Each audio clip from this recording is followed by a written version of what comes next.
In the metals, copper up today very slightly, decent volume as well. It's now up 3 of the last 4 sessions and 6 of the last 9. But you could definitely say it's been struggling over, say, the last 3 days. Copper has been failing at its 50-day moving average. It really does look poised to break out up over that 50-day and possibly make a run for the 200-day. The 50-day moving average comes in right around at 274 on the CME COMEX copper contract.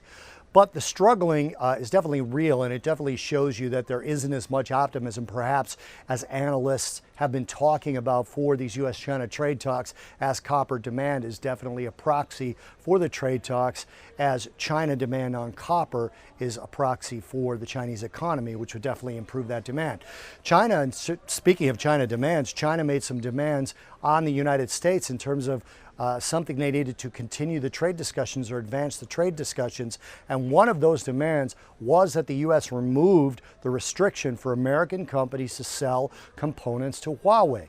Now that's a tough one for the administration because they consider the Huawei ban to be a part of national security policy, not a part of trade policy, and not necessarily a sort of card or a chip in the trade talks. So it'd be very difficult to pull that back in the context of these trade talks and keep that sort of integrity of it being a national security risk. So that also is part of the reason I think that copper is struggling, although from a charting perspective, it does look like it turned to a slightly bullish mode. You definitely need a close above that 50-day moving average. And also helping copper base is the strike at the Chilean mine, the largest Chilean mine. Chile's the largest copper producing country, and their largest mine still has a strike going on now since about June 17th. So that strike, as it goes on, as it continues, restricts supply more and more. Each day that they're on strike, you get less inventory added to copper. And if we were to get a trade deal while that strike is still going on, you could see a blowout spike, not only through that 50-day moving average,